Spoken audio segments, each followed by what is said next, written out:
Bonjour, bienvenue sur la chaîne Puissance Math.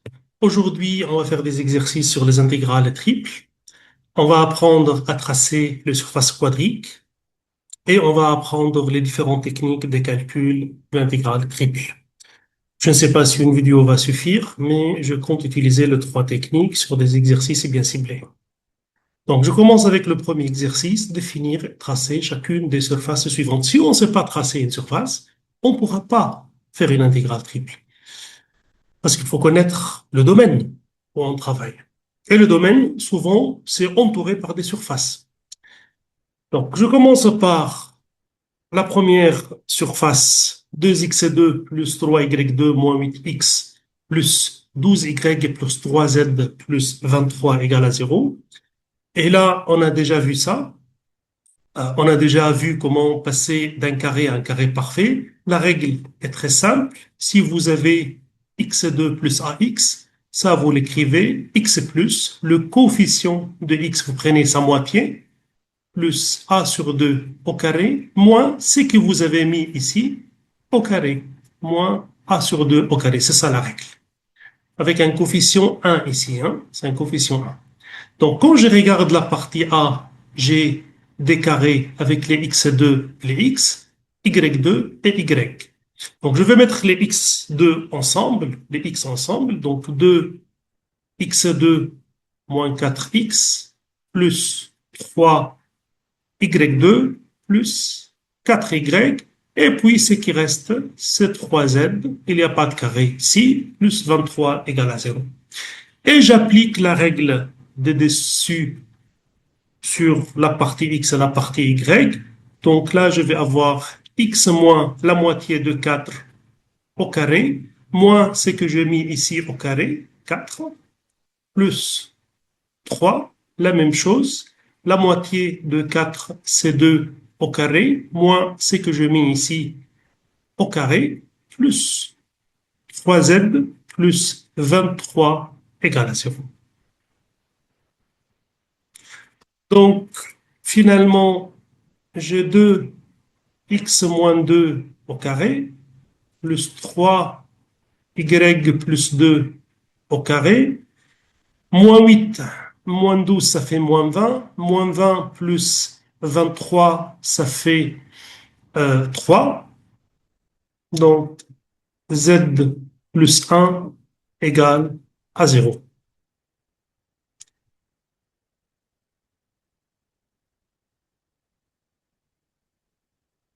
Donc, je vais avoir 3 facteurs z de plus 1 égale moins 2x moins 2 au carré plus 3y plus 2 au carré. Et là, ça doit être présent dans votre esprit tout le temps, le modèle des surfaces qu'on a traité dans le cours. Et là, ça va ressembler à quoi? Ça ressemble à z sur c égale moins x2 sur a2 plus y2 sur b2, qui était un paraboloïde d'axe au z, de centre O, x, y, z égale à 0, et qui descend vers le bas, parce que z est négatif. Hein, c'était un paraboloïde de ce type. Et là, il faut, d'après ce que j'ai ici, il faut trouver le centre, hein, le sommet, il faut trouver l'axe. Et pour cela, je fais un changement de variable. Grand Z, c'est Z de plus 1. Grand X, c'est X moins 2. Et grand Y égale Y plus 2. Et l'équation devient 3Z égale moins 2x2 moins 3y2.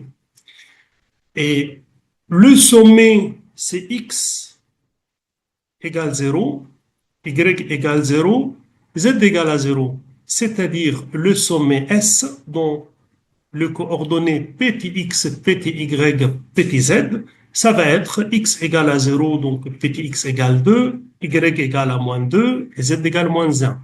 Donc maintenant, je connais le sommet. L'axe, c'est quoi? C'était l'axe OZ. OZ, ça correspond à quoi? Ça correspond au plan x égale à 0 et y égale à 0. C'est-à-dire l'axe, c'est x égale 0 y égale 0, c'est-à-dire x égale 2, y égale moins 2. L'intersection de ces deux plans me donne l'axe. Et là, je peux tracer le paraboloïde qui est un paraboloïde de sommet S et qui descend. Donc, je me mets dans le repère petit x, petit y, petit z.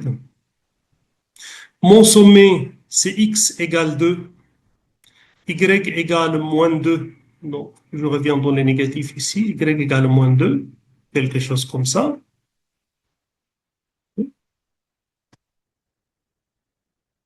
Et puis, z égale moins 1, donc on va descendre en bas sous l'axe, sous le plan x ou y. Hein, c'est pas évident de tracer dans l'espace, mais on va essayer de bien faire les choses. Hein. Donc, voilà, c'est ça le sommet S. Le plan x égale 2, y égale moins 2, l'axe, je vais dire x égale 2, y égale à moins 2, ben c'est cet axe-là que vous voyez. Cet axe-là, c'est ça l'axe. Hein. Donc, c'est ça l'axe grand Z. Et voilà, vous avez un paraboloïde de sommet S et qui descend. Hein. Quelque chose comme ça. C'est ça ma surface. Voilà, donc il faut réduire au modèle que vous avez. Et là, vous définissez l'axe et le sommet. Je passe à la deuxième surface.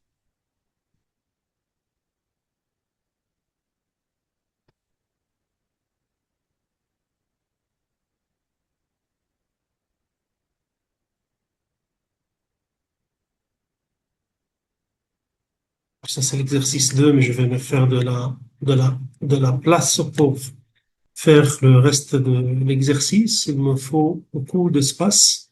Et là, je vais faire une insertion d'espace. Voilà, il me faut une grande place pour continuer l'exercice 1.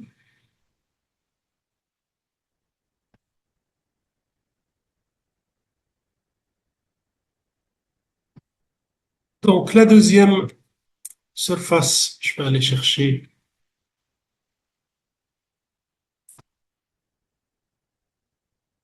cette partie-là.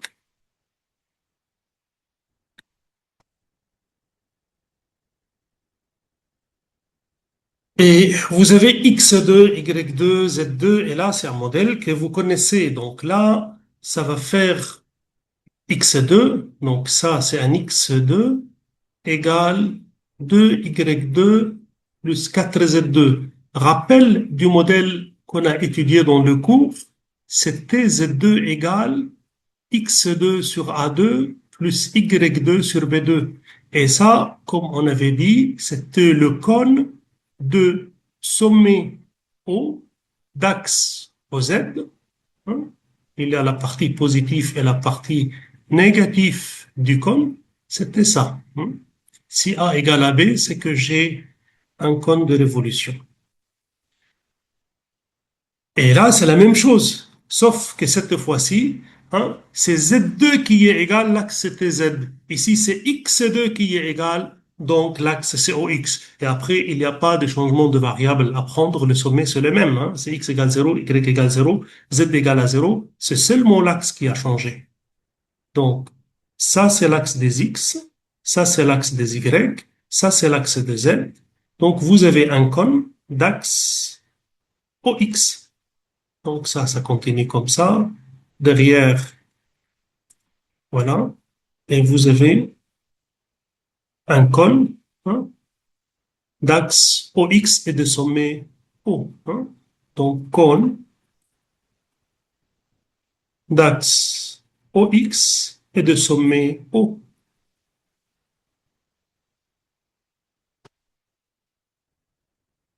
Le modèle, voilà, faut imiter le modèle. Je reviens à la partie 3. Et là, vous allez remarquer qu'ici, j'ai une relation entre deux variables, la troisième étant libre. Et c'est exactement la surface cylindrique.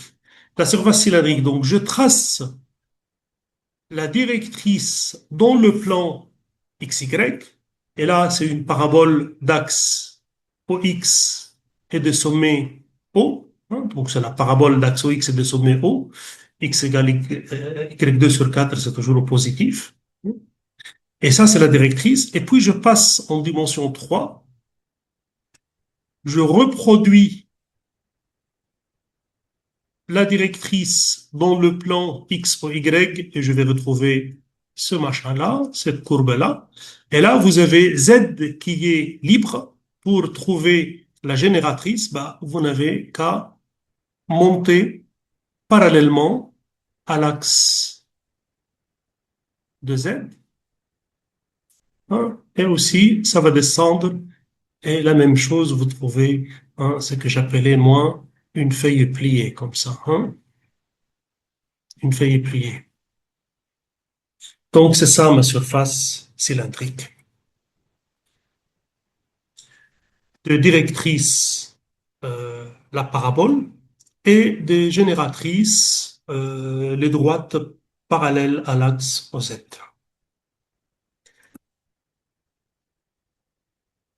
La partie D,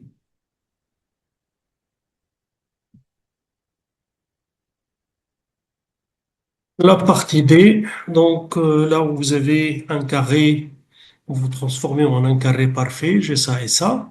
Donc, j'ai 2x2 moins y2 plus 2y plus 2z2 moins 3 égale à 0. Donc, j'ai 2x2 moins y plus 1 au carré moins 1 plus 2z2 moins 3 égale à 0. Donc, j'ai 2x2 plus 2z2 moins y plus 1 au carré, moins 2 égale à 0. Je divise par 2 et je trouve x2 plus z2 moins 1 demi y plus 1 au carré égale 1. Et ça vous fait penser au modèle que je vous ai donné, qui était x2 sur a2 plus y2 sur b2 moins z2 sur c2 égale à 1. C'était le module d'une hyperboloïde à une nappe hein, où l'ellipse la plus petite, ça correspond à z égale à 0. Donc, ça va être quelque chose comme ça. Et mon hyperboloïde faisait, une nappe faisait comme ça, hein, parce que vous avez un seul le moins. Donc, c'est d'axe quoi? D'axe OZ. D'axe OZ là où il y a le négatif. Donc là, c'est ça mon axe ici. Hein? C'est ça mon axe. Donc le sommet, c'était O. Hein? Je veux dire, le centre de symétrie, c'était O. Ici, le centre de symétrie, ça va être 0, 0, moins 1. Je vais me faire un peu de place là pour que je puisse continuer la figure. Bon, j'ai presque fini. Donc, le centre de symétrie, c'est x égale à 0, y égale moins 1, z égale à 0. Ça, c'est le centre.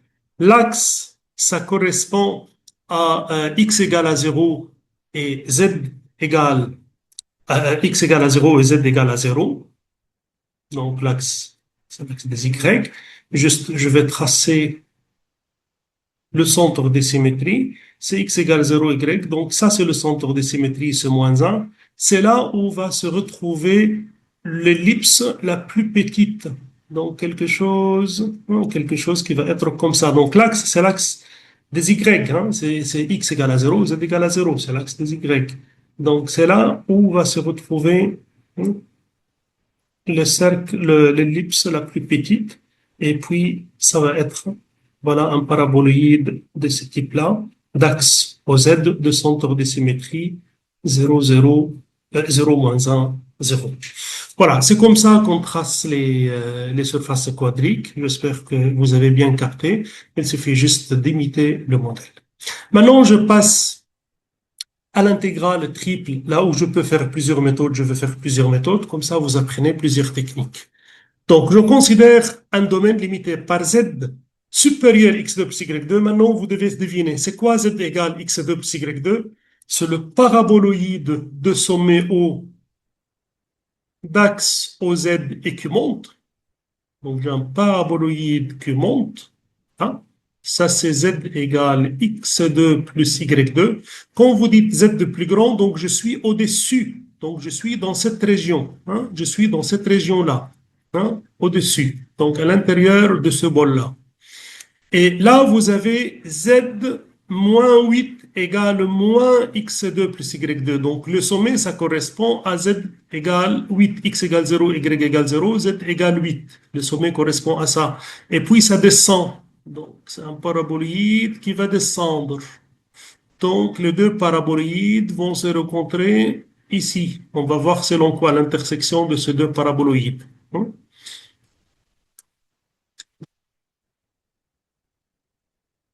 Donc, ils vont se rencontrer selon une ellipse ou un cercle, on va voir. Voilà. Donc, j'ai un paraboloïde qui monte, un paraboloïde qui descend. Quand vous dites z de plus petit, je suis au-dessous de ce paraboloïde. Donc, finalement, je suis coincé entre deux bols. Je suis à l'intérieur ici. Hein? Je suis à l'intérieur. Donc, ici, ici, ici. Donc, on est coincé entre deux bols. Et calculer l'intégrale x dx dy. Je vais faire deux méthodes. La première méthode, c'est la projection sur X ou Y. C'est la première technique qu'on a utilisée. Et pour ce faire, d'abord, il faut projeter ça. On va projeter ça, vous allez trouver là où c'est le plus large possible. Le plus large possible, c'est ici. Donc, pour cela, je dois trouver l'intersection. Vous avez Z égale Z pour trouver l'intersection. Donc, vous avez X2 plus Y2 égale 8 moins x2 plus y2. Ça va faire 2x2 plus y2 égale 8, c'est-à-dire x2 plus y2 égale à 4. X2 plus y2 égale 4, je remplace x2 plus y2 par leur valeur et z égale à 4. Donc l'intersection, ceci, l'intersection, c'est un cercle. C'est ça le cercle intersection. Hein? Ça, c'est le cercle qui représente l'intersection. Et ça, c'est z égale 4. Dans le plan, z égale à 4 selon le cercle x2 plus y2 égale 4 de centre 0, 0, 4 et des rayons 2. Ça, c'est l'intersection. Donc, quand vous projetez tout ce domaine D, ici, vous allez trouver ce disque-là. Hein. Quand vous projetez, vous allez trouver enfin, le disque-là, mais en bas, c'est ça. Vous allez trouver ce disque-là. Donc, je vais dire que R égale la projection, R égale la projection sur X ou Y du domaine D, et ça va être les disques de centre O et des rayons 2. Donc, X2 plus Y2, plus petit que quoi? Que 4. Donc, nous sommes dans le plan X ou Y, et notre domaine R, c'est ça. Hein? Donc, ça, c'est notre domaine R. Hein? C'est le disque de centre O et de rayon 2. Et la première méthode dit la chose suivante, dit que I égale l'intégrale double sur R de l'intégrale x de z de x de y, et il faut connaître ça et ça. Et comment on connaît ça? Je dis, je mets une pierre à l'intérieur dans un emplacement quelconque, je laisse tomber en chute libre, elle va cogner cette pierre la surface 1, c'est-à-dire la paraboloïde montante. Le paraboloïde montant. Donc, il va cogner z égale x2 plus y2. Donc, il va varier de z égale x2 plus y2. Cette même pierre, je la lance vers le haut verticalement. Cette même pierre, je la lance verticalement vers le haut. Elle va cogner quoi? Elle va cogner le plafond. Le plafond, c'est quoi? C'est un paraboloïde égal 8 moins x2 plus y2. Donc, ça va être 8 moins x2 plus y2. Donc, ceci égale intégrale double sur R, x ça sort, et là je vais avoir z. Donc z, donc valeur supérieure moins valeur inférieure. Dx, dy. Donc n'oubliez pas que vous intégrez sur un disque. Et quand vous faites une intégrale double sur un disque, il est recommandé de faire quoi? De faire d'utiliser les coordonnées polaires. Moins 2, x2 plus y2, dx, dy.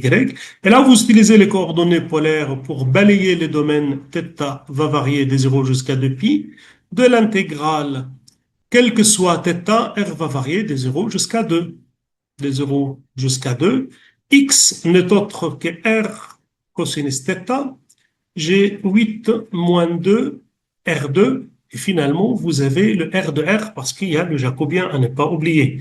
Et là, je tombe sur une intégrale où les variables sont séparées et les bornes sont de constante. Donc, j'utilise Fubini et je dis l'intégrale double n'est autre que le produit de deux intégrales simples multipliées par l'intégrale de 0 jusqu'à 2, 8 moins 2R2 multiplié par R2 de R. Et cette intégrale, c'est un sinus. Sinus en 2pi moins sinus en 0, cette intégrale égale à 0, donc 0 fois quelque chose, cette intégrale égale à 0. Je vais refaire cette intégrale par la deuxième technique. La deuxième, lorsque je coupe selon le plan OZ. Bon, pour cela, j'ai besoin de me faire de l'espace pour finir cet exercice avec une deuxième méthode qui se base sur la deuxième technique.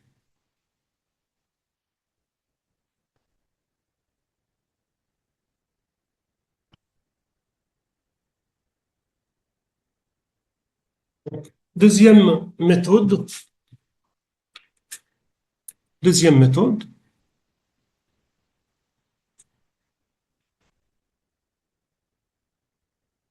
je rappelle la figure faisait comme ça, un paraboloïde qui monte, un paraboloïde qui descend, mais qui va rencontrer le premier paraboloïde dans le cercle de centre 0,04, et ça va être de sommet quoi 8. Hein, donc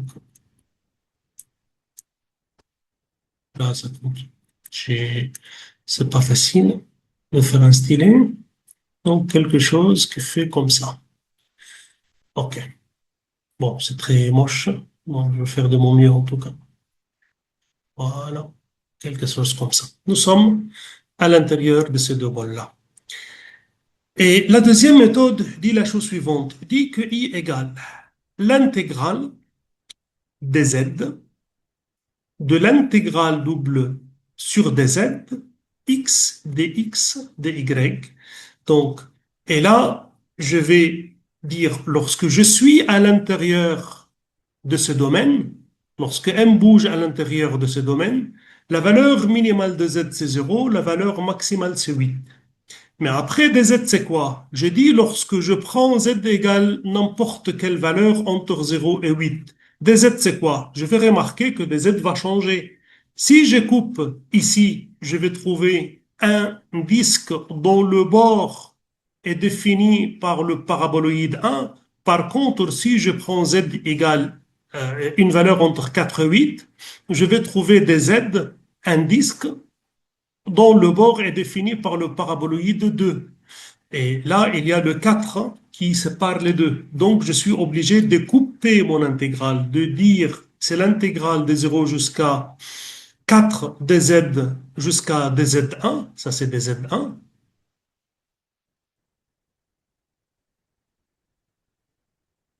Ça c'est dz1, plus l'intégrale de z, z varie de 4 jusqu'à 8, de l'intégrale double sur dz2, donc ça c'est dz2, ces disques-là c'est dz2,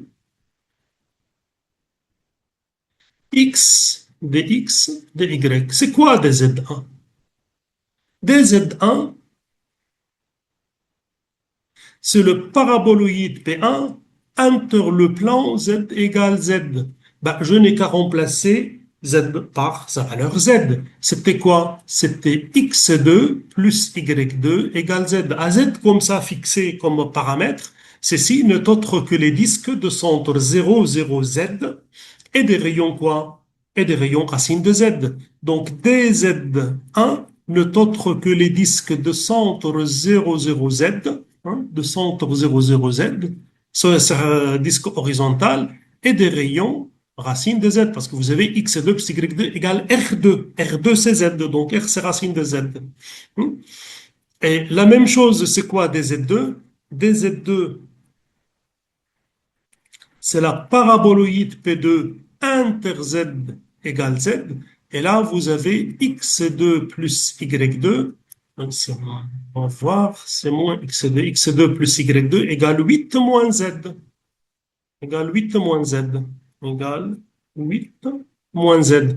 Et ça aussi, sur les disques de centre 00Z, donc c'est le disque de centre 00Z, disque horizontal, et de rayon 8 moins Z. Voilà, donc je calcule cette intégrale. Donc, I égale l'intégrale dz entre 0 et 4 de l'intégrale double x dx dy sur dz1 plus l'intégrale de 4 à 8 dz de l'intégrale double sur dz2 x dx dy, et je passe en coordonnées polaires quand je travaille sur un disque. Donc j'ai dit c'est l'intégrale de 0 jusqu'à 4 dz, de l'intégrale de θ de 0 jusqu'à 2π, de l'intégrale x, c'est r cosinus θ, je multiplie par le jacobien, et r varie de 0 jusqu'au rayon du disque. Le rayon du disque, c'était racine de z, plus l'intégrale de 4 jusqu'à 8 de z, de l'intégrale de θ de 0 jusqu'à 2π, de l'intégrale r cosinus θ r de r, r varie de 0 jusqu'au rayon du disque qui est 8 moins z. Et vous calculez l'intégrale, vous mettez derrière 2z. Donc vous avez θ, variable séparable,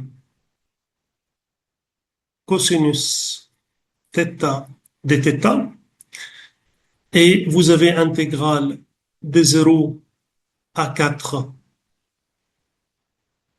l'intégrale de 0 à 4 de z, de l'intégrale, hein, on va mettre l'intégrale R3 sur 3, R fois R2, R3 sur 3, que vous prenez entre 0 racine de z, parce que vous calculez cette intégrale et vous mettez derrière de z, plus l'intégrale de 0 jusqu'à 2π cosinus θ de θ, de l'intégrale de 4 jusqu'à 8, de l'intégrale de 4 jusqu'à 8, vous avez R3 sur 3, vous prenez de racine 8 moins z, racine 8 moins z, 0, et puis dz.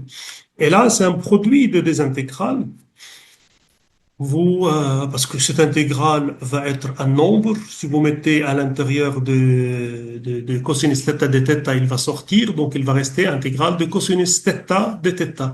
Et cette intégrale égale 0, parce que c'est un sinus θ en 2π moins sinus θ en 0. Donc ça, c'est égal 0. Donc finalement, je trouve 0 plus 0 égale 0. Et ça, c'est la deuxième méthode. Je continue avec une autre vidéo, hein, pour d'autres exercices où j'utilise aussi la technique de changement de variables, surtout les coordonnées sphériques.